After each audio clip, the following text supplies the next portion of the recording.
Aquí comienza La constancia que me parió, con Antonio Serrano.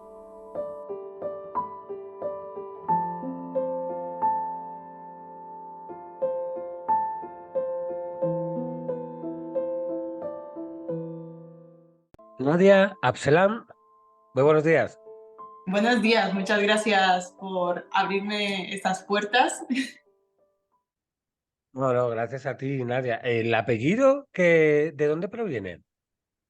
Pues soy de origen marroquí, tengo sangre moruna y mis Ajá, padres, mi padre nació en Sidifni, mi madre en un pueblecito Chefchaouen, que mucha gente lo conoce como el pueblo azul. ajá, Y aunque nací en Las Palmas de Gran Canaria, de nacimiento ajá. soy canaria y de raíces marroquí.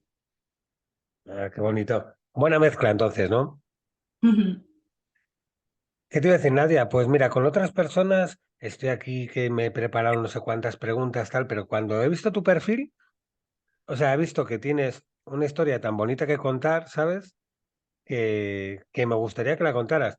Claro, todo empieza realmente desde esta primera pregunta que te he hecho, ¿no? De cuáles son tus raíces, etcétera, etcétera, ¿no? Porque eso ya Ujú. te lleva también, vienes con una cultura, ¿no? Vienes con unos padres y vienes a otra nueva cultura también que es la española. Entonces, un poco así someramente, ¿cómo es tu infancia en España? ¿Cómo lo recuerdas tú? Bien, cierto es, y te lo agradezco que me hagas esta pregunta, porque siempre digo que lo que se ve hoy en día viene a raíz de ese origen, ¿no? De lo que, digamos que si tengo que definirme cómo soy hoy en día, tenemos que remontarnos a de dónde vengo.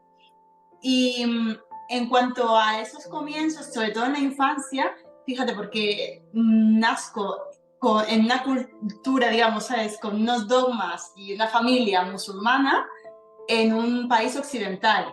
Y sobre todo en Canarias, antiguamente, yo soy del 84, y en aquel entonces no había tanta diversidad cultural, sobre todo de nacionalidades. En el colegio a lo mejor pues mi hermana y yo éramos las únicas moras, ¿no? Por decirlo así. Y siempre en Canarias, al tener esa cercanía con África, se han sentido como muy invadidos y digamos que nos etiquetan porque solo ven el lado malo, ¿no? De los moros, les tenemos miedo por X, Z o Y, ¿no? Las categorías donde nos etiquetan los prejuicios que hay en ese sentido. Entonces sí es verdad que cuando era pequeña a mí sentía como un sentimiento así como de vergüenza, no quería que yo decía, ¿cómo te llamas, Nadia?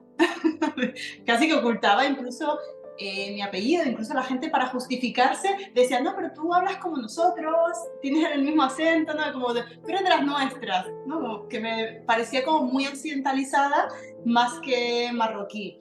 Entonces, y también pues vestía de manera occidental y como que había esa aceptación porque ellos me percibían como igual. Aunque sí es verdad que siempre había como esa reticencia de, es mora, ¿no? Como y sí es verdad que de pequeña, pues esa parte que yo incluso no decía mis apellidos o me daba vergüenza decir mis apellidos porque la gente siempre te preguntaba, ¿y de dónde viene? Y ahora siento bastante orgullo de mis orígenes, de mis raíces, porque todo eso ha forjado la persona que soy hoy en día. Y hoy digo con orgullo que me llamo Nadia Abselam, que además Abselam es el nombre de mi padre, que en paz descanse, y significa el siervo de la paz. Y lo llevo con bastante orgullo tener ese apellido, que es el nombre de mi padre que me acompaña siempre. Pues mira, me parece muy bien tu reflexión.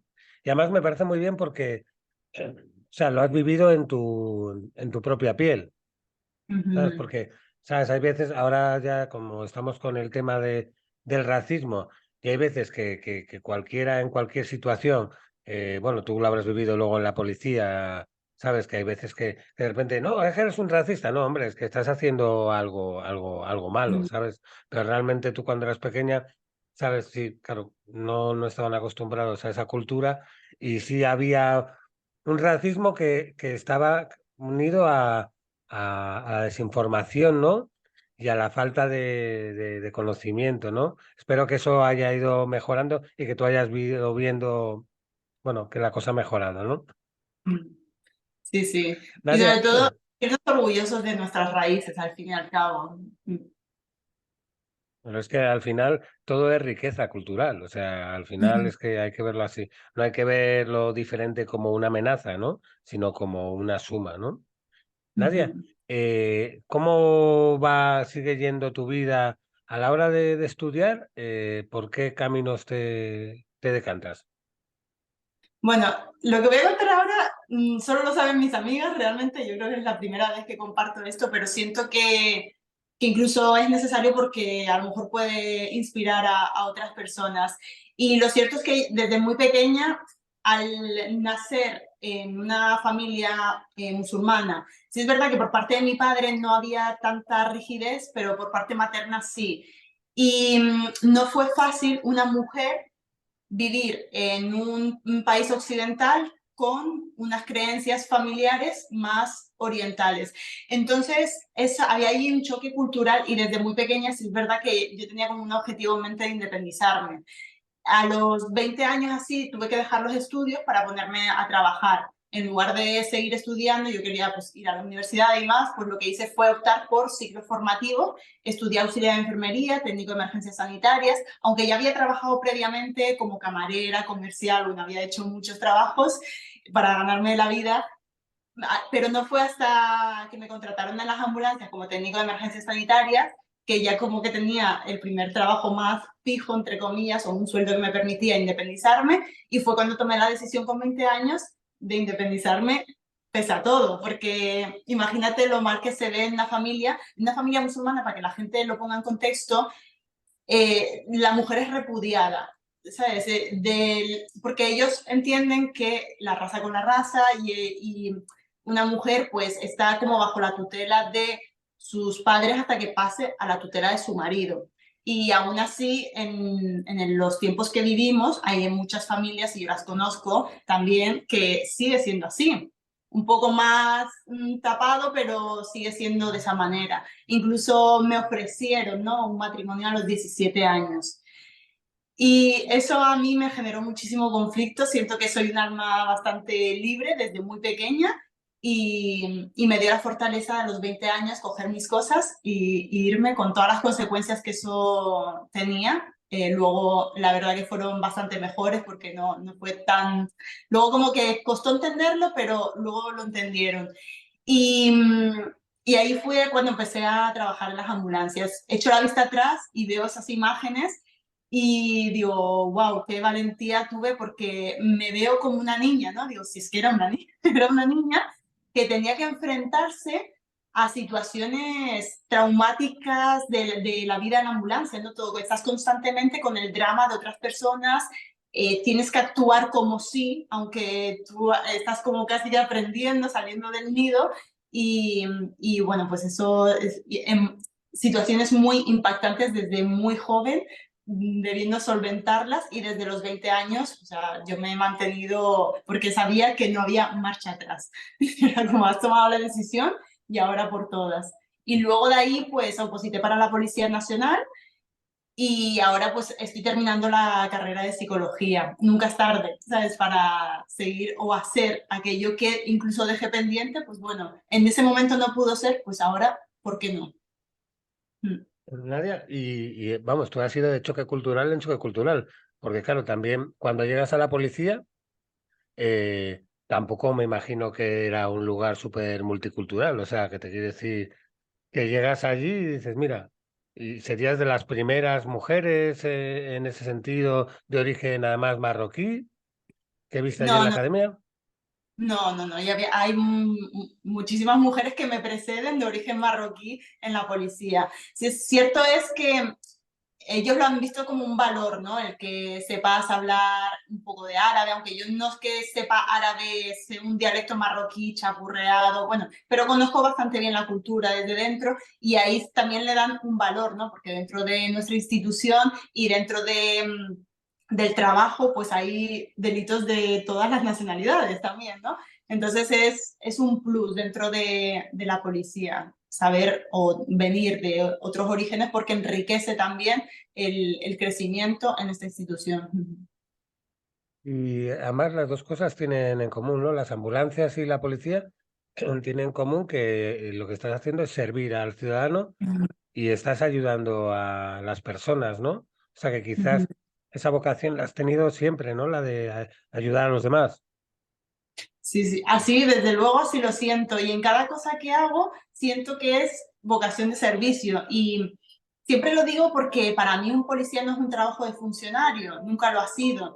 Y los policías en parte todos llevamos esa vocación dentro porque fíjate que corremos hacia el lugar de donde todo el mundo huye, aún en contra de nuestra propia naturaleza. Nuestra propia biología también puede sentir miedo y el modo supervivencia se activa en todos los seres humanos. Nosotros también tenemos la necesidad biológica de huir, pero nos enfrentamos a la lucha, a lo que sea, y además hay una parte que muy poca gente ve, que es la que nosotros somos personas que estamos dispuestos incluso a morir por una persona que no conocemos de nada.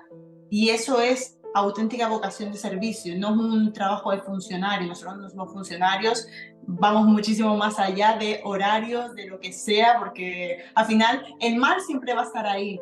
Y bueno, nosotros somos personas que bastante valientes, ¿no? Pero es sobre todo, yo creo que lo que más me conecta es esa vocación de servicio. Y a raíz de ahí todo lo que hago está englobado, tanto pues ese servicio que di en las ambulancias, ahora mi servicio como Policía Nacional, y también dentro de la policía soy profesora de yoga y en el 2019 me junté con un compañero, Antonio José Adán Muñoz, que desde aquí le mando un súper abrazo, gracias a la compañera Sandra de Prevención de Riesgos Laborales, y Prevención de Riesgos Laborales y la División de Formación pues nos apoyaron para crear un proyecto que ya lleva 6 años en marcha y ha sido el de la gestión emocional a través de técnicas de yoga. Como profesora de yoga también sirvo a los policías y hemos sabido buscar la manera a través del ensayo-error de adaptar las técnicas de yoga, filosofía y práctica para la función policial, de cómo los policías pueden autorregularse a través de técnicas que potencien su autoconocimiento, su bienestar, el ser capaces de autogestionar las emociones, porque nos damos cuenta que nos llevamos dramas de muchísima gente. Es muy duro ser policía porque todo lo que vemos no es una película, es la realidad. La realidad que vive igual que los médicos, los bomberos, militares. Son profesiones bastante impactantes y eso se queda en tu subconsciente.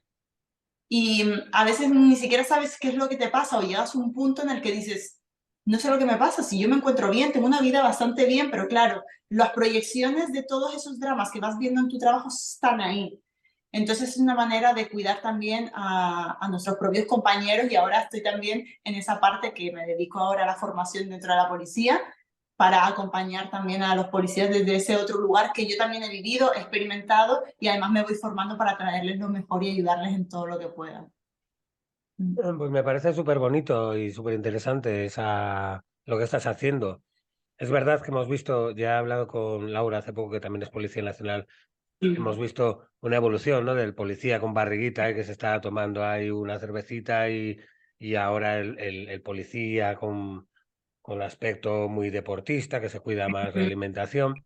Y también, pues me imagino que los antiguos policías también les hubiese gustado tener en su día esto que me estás hablando, ¿no? Estas posibilidades para no llevarse tantos problemas que a algunos seguro que les han acarreado problemas psicológicos, ¿no?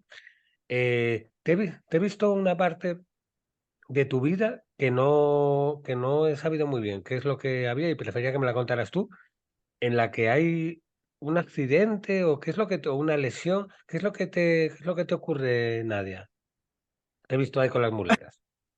Sí, bueno, los dramas de mi vida. He tenido varios accidentes. En el 2015 me gustaba mucho la escalada y en el 2015 subiendo una vía, escalando la montaña, me caí, se me fue la mano, me caí y impacté muy fuerte contra la pared y tuve una fractura de astrágalo. El astrágalo es un hueso que está por encima del calcáneo, un hueso del tobillo, y es muy importante porque es de carga, es un hueso de carga. Y esa fractura, los médicos, el pronóstico que me habían dado era que me iba a quedar coja. Pero literalmente, palabras de una médico rehabilitadora era que asumiera que yo me iba a quedar coja. obviamente, como llevo años en la salud y trabajando mi cuerpo, no solo físico, sino mental, emocional, y creo en un trabajo integral y global, pues hice oídos sordos y busqué al médico que me dijera lo que yo quería escuchar. Fue un trabajo bastante constante, hay que tener paciencia, hay que hacer mucho trabajo, hay que tener también, hacer cierta tolerancia al dolor para poder recuperarnos, y al final recuperé la movilidad que tenía. Si es verdad que a lo mejor llegar a pisar y apoyar bien el talón de cuclillas, a lo mejor me llevó 7 años. Pero yo ni pensaba, soltaba el resultado, simplemente, pues bueno, sabía lo que tenía que ir haciendo poco a poco, sin frustrarme. Algún día llegaba o no, eso ya lo soltaba. Luego, en el 2019, tuve un accidente de moto a 80 kilómetros por hora en la A3, dirección Madrid. Pues un coche se me metió por delante, una furgoneta, me adelantó, clavó freno y no sé, ahí mi ángel de la guarda estuvo conmigo, porque yo pensé que me estampaba contra la furgoneta y no sé de qué manera la moto afortunadamente derrapó y pues caí. Cierto es que al trabajar tanto mi cuerpo también de esa movilidad con la práctica de yoga, pues yo fui como un muñeco, no me rompí nada, pero sí es verdad que me dejé las rodillas, me las limé en el suelo. Pero bueno, también lo mismo, paciencia, constancia. Yo sabía cómo tenía que recuperarme. En ningún momento me cogí ni siquiera la baja. Era como, bueno, estoy bien, gracias a Dios, seguimos. Y luego tuve ese mismo año también, hice un viaje a Perú y me atracaron. Me pusieron una Madre mía. pistola, sí, sí, me pusieron una pistola, me rodearon varias personas, me pusieron un revólver en la cabeza, solté todo, fue una odisea, porque era normal que yo los 4 días siguientes estuviera incomunicada porque entraba a la selva, pero nadie sabía lo que me había sucedido. Sí, es verdad que el poder contactar con mis jefes de la policía me ayudó muchísimo a salir del país, y yo estoy muy agradecida también por las personas que me ayudaron. El agregado que estaba en Perú, que me alojó en su propia casa, me dio dinero, me dio comida, o sea, agradecida, porque si no, no sé qué hubiera sido de mí en aquel entonces, que dije, me van a matar aquí. Y esta es una historia que ya contaré más detenidamente, porque me hizo observar, ¿no?, todo esto que luego aporto en las formaciones de cómo se comporta el organismo, y sobre todo en un momento que marca en mi vida un antes y un después, porque yo ese 3 de septiembre de 2019 estaba prácticamente muerta. Para mí ha sido volver a nacer, y por eso veo la vida como un agradecimiento. Y la última que he tenido ha sido en el año pasado, que me fracturé, 2022, en febrero me fracturé la tibia. Esto ya fue una tontería, haciendo una voltereta en clase de acrobacia, porque me gusta, la vida es divertida, ¿no? Y me gusta probar pues cosas divertidas. Y me fracturé la tibia por la mitad, uno de los dolores más terribles de mi vida.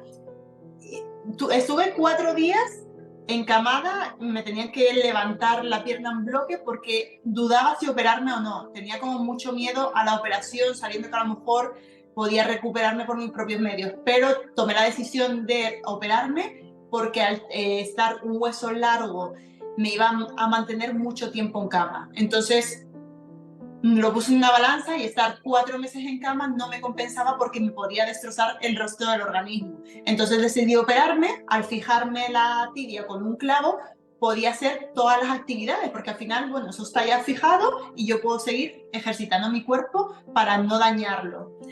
Y a los 5 meses me puse el reto de subir al Teide con un clavo en la pierna, 2 tornillos. Pude subir al Teide, bailar en una comparsa, o sea, la vida es divertida al final.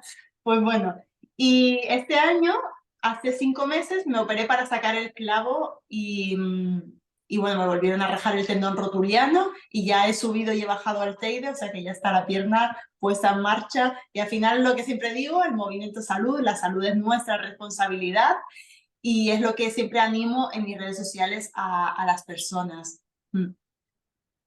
Pues me encanta tu historia. La verdad que yo soy un gran fan de la policía, tanto la Policía Nacional como la Guardia Civil, por el servicio que hacéis.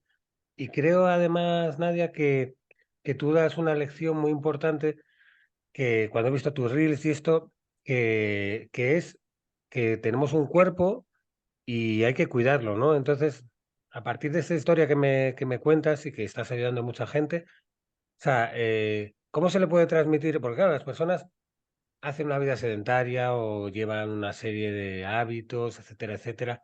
Pero claro, al final luego llegan las enfermedades y llegan los problemas y llegan los arrepentimientos. A mí me pasó hace poco que me dio, yo qué sé, como ansiedad o algo así, que es que yo estoy fatal.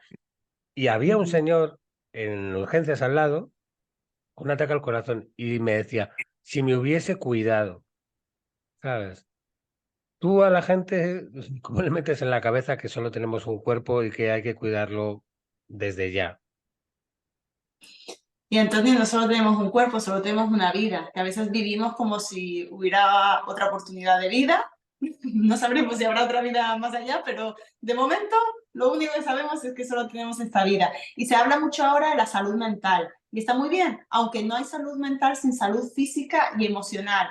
Fíjate que la práctica de yoga, la base que fundamenta la práctica de yoga, por eso traigo mucho la filosofía del yoga, porque es una enseñanza brutal. La base que sustente, que los maestros siempre nos dicen que tenemos que volver al paso 1 y 2, que es lo que forma la base, son los valores éticos y morales y resolver los problemas desde la base. Las posturas es una parte de los 8 pasos del yoga. El último paso, el 7, es la meditación, que la meditación es un elevado nivel de conciencia, que no lo entendemos porque la gente quiere empezar la casa por el tejado y tentarse a meditar. Claro, los pensamientos nos aturden. Entonces uno tiene que ir de menos a más, resolver los conflictos internos para poder trascender luego en la práctica. Porque incluso tú puedes hacer posturas de yoga y ser violento contigo mismo. O irte al gimnasio y ser violento contigo mismo. No por ir al gimnasio salud, el deporte salud, sí, pero hay una base que son esos valores éticos y morales, esos conflictos internos, esa mentalidad, es la base de todo, donde hay que resolver, porque te puedes ir al gimnasio también como evasión. Uno se puede evadir en drogas, en alcohol, en lo que sea, también en el gimnasio, en una clase de yoga, porque si vas a la clase de yoga te sientas bien, pero llegas a tu casa y te sientas mal y dices, quiero ir a la clase de yoga, mal. A mí, los compañeros, cuando me ven por el pasillo, me dicen, Nadia, tengo que ir a otra clase tuya. Y yo le digo, no, cuando apliques lo que aprendimos, luego hablamos.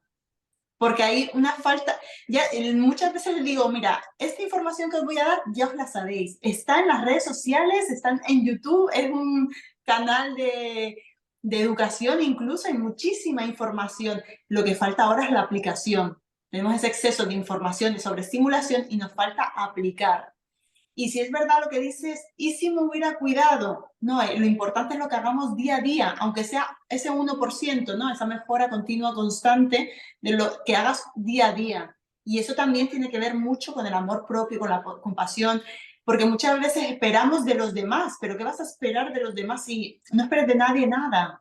Empieza a dártelo tú, porque queremos el reconocimiento todo externo, todo que nos venga de fuera, ponemos siempre el foco fuera cuando las respuestas están dentro de nosotros. Cuando empecemos a conectar con nosotros, todo va a cambiar.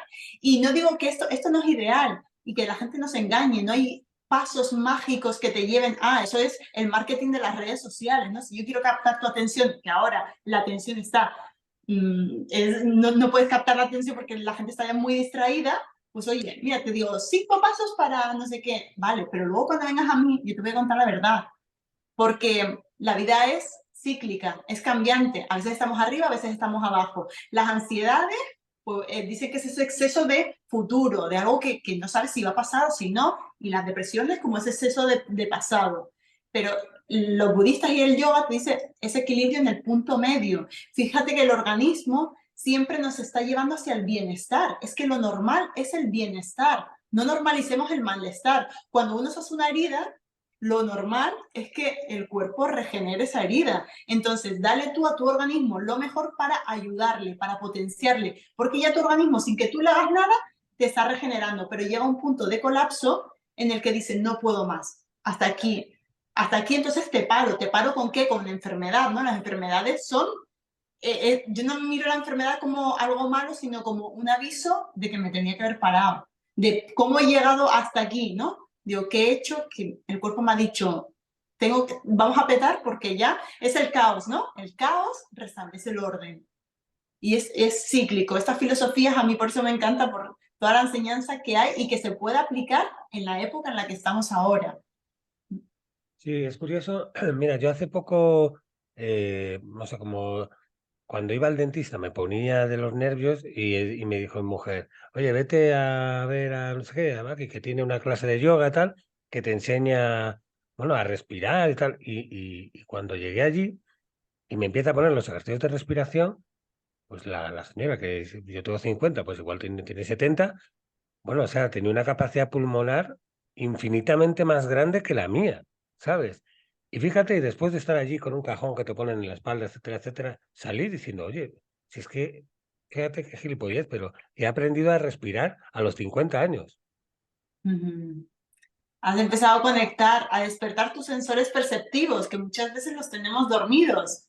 Y por muy poco que hagas, es como eso, vas a una clase y ya te sientes mejor. Imagínate si eso lo mantuvieras en el tiempo. Que te digo, no te digo todos los días, a lo mejor uno no tiene tiempo para sacar una hora, pero esos 5 minutos que en lugar de darle al móvil el placer este que da hacer scroll, lo apartas y te haces 3 respiraciones, 5 respiraciones, o te pones alarmas en el móvil para que te avise de respirar. Algo tan simple como conecta con tu respiración.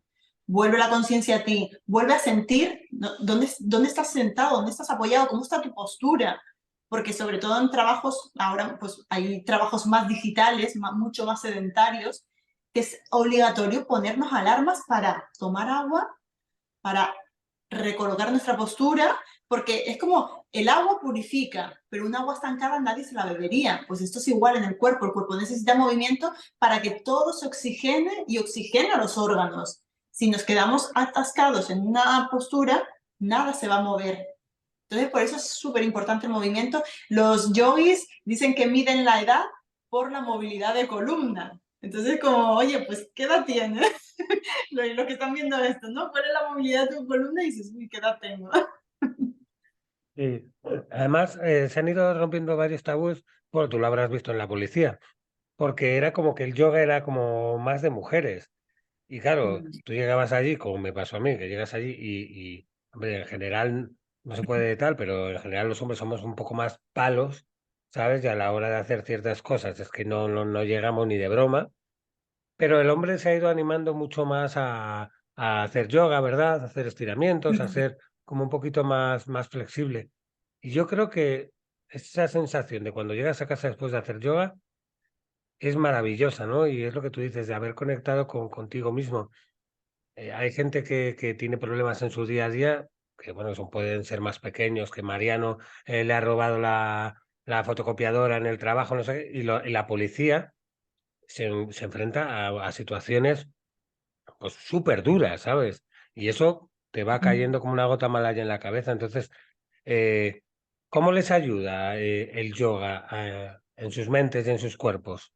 En relación a lo primero que has dicho, siempre les recuerdo que la práctica de yoga, si nos vamos a los orígenes, eran hombres. Los maestros, todos eran hombres. Realmente las mujeres hemos tenido que adaptar incluso mucho de las posturas para adaptarlos a nuestras formas anatómicas de cadera de la mujer, que es diferente a la cadera del hombre.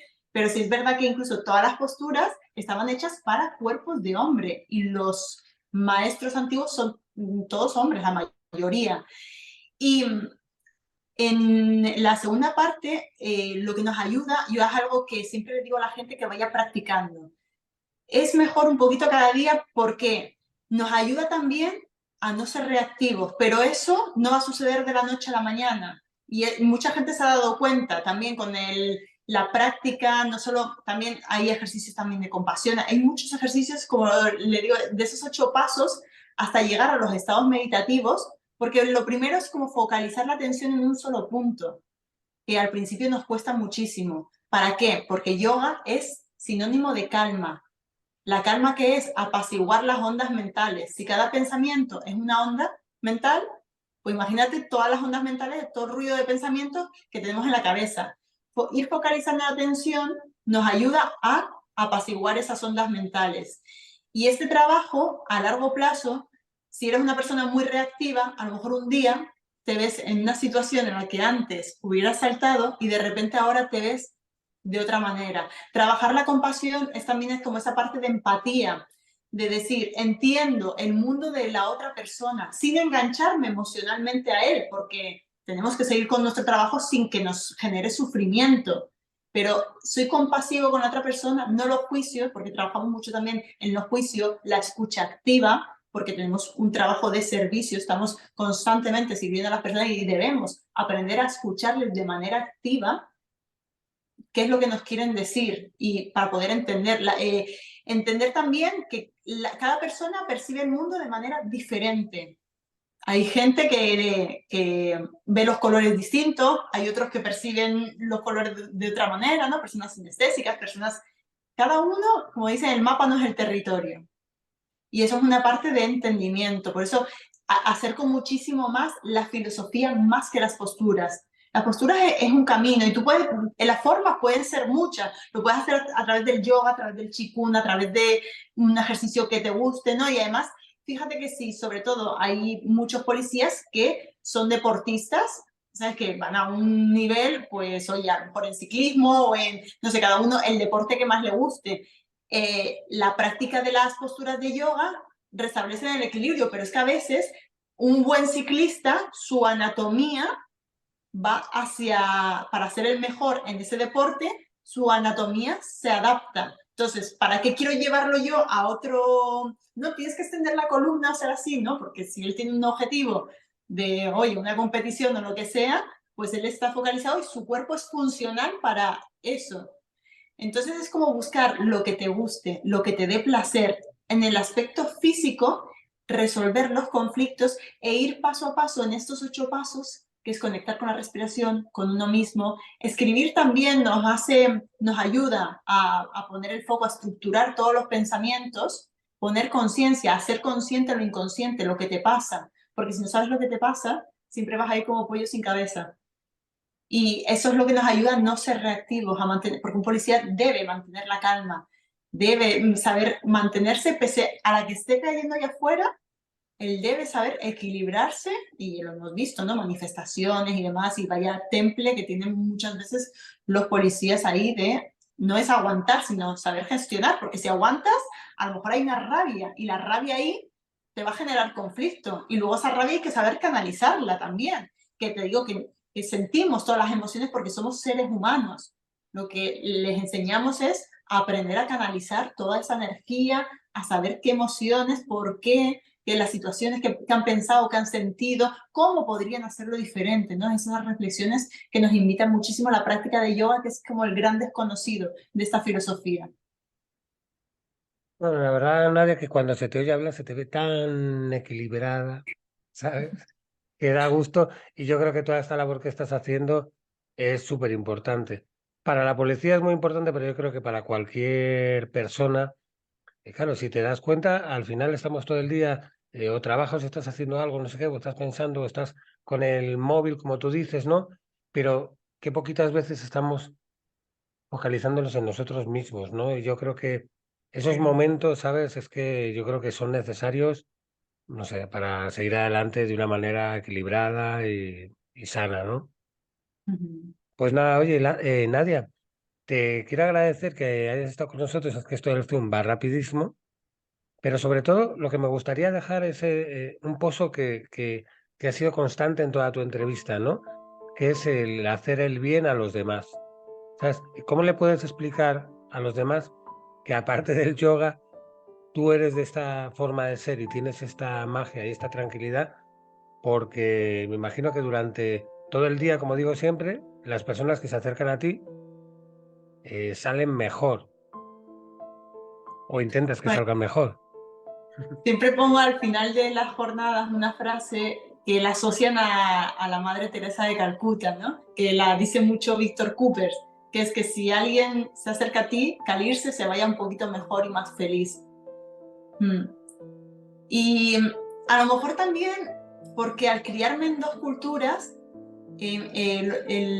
los marroquíes y los musulmanes, es que esto a mí ya me viene desde pequeña, porque ellos también relativizan mucho su conexión con Dios, es como, bueno, lo que Dios quiera, inshallah, la voluntad de Dios. Hay una aceptación y una bondad, porque el Islam es paz también, y eso ya lo he mamado desde muy pequeña, y al conectarme con la filosofía del yoga, que no tenía como el dogma religioso, pues fue como lo entendí todo bastante. Y también muchas tormentas he atravesado hasta llegar a este lugar. Cuando la gente me ve hablando así, le digo, es que llevo 10 años viviendo en esta filosofía. Y es ahora. Yo siento que después de 13 años descubrí el yoga en Madrid, cuando me fui de Policía Nacional destinada a Madrid, porque si no fuera porque me fui a Madrid, a lo mejor nunca me hubiera acercado a la práctica de yoga, porque yo en Canarias sentía que ya vivía en yoga.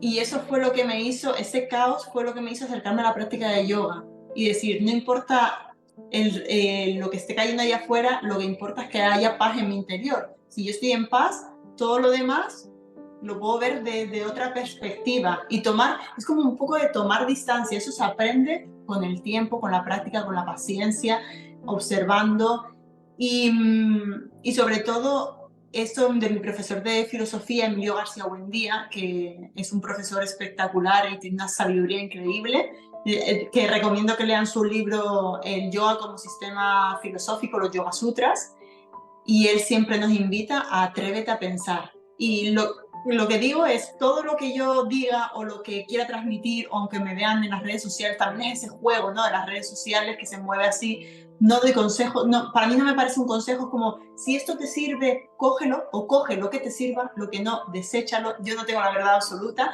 también está basado en mi experiencia de vida, que no es la misma que la tuya ni la que de las personas que están escuchando esto, y que llegados a este punto ha sido 10 años más tarde. Yo creo que eres un súper ejemplo, ¿sabes? Porque tu vida podía haber ido por, por muchos caminos, ¿no? El más cómodo hubiese sido, pues quedarte en tu casa, que te hubiesen buscado un novio bueno, limpio y formal. Y fíjate, has roto todas las barreras que se podían hacer, has sido una luchadora. Y nada, oye, te deseo mucha suerte en todo lo que hagas. Pondré tu perfil porque yo creo que todos esos consejos además que sueles poner todas las semanas, yo creo que, bueno, que es que hay gente que lo del yoga todavía lo ve como algo ajeno a él. Y yo creo que, no sé, sea en su pueblo, en su ciudad, en su barrio, yo creo que deben de ir a probarlo un día, ¿sabes? Y yo creo que muchos se van a enganchar. Y es que no nos damos cuenta, pero lo necesitamos. Nadia, muchísima suerte. Ya sabes que todo mi cariño para todos los policías nacionales que estén viendo esta entrevista, que ahora me consta que ya son muchos, ¿vale? Que hacéis una labor increíble y que sigas ayudando a la gente y que sigas con esa paz, ¿sabes? Porque esa paz que tienes la transmites a los demás, ¿vale? Muchísimas gracias, Antonio, de verdad. Agradecida por abrirme este espacio, abrirme las puertas de tu casa, de tu canal de YouTube. Así que estoy muy agradecida y por conocerte. Gracias. Nadia, un abrazo grande. Muchas gracias por escuchar este episodio y recuerda, si quieres echarte unas risas y saber cómo aprendí a vivir de verdad, el libro de la constancia que me parió está disponible en Amazon.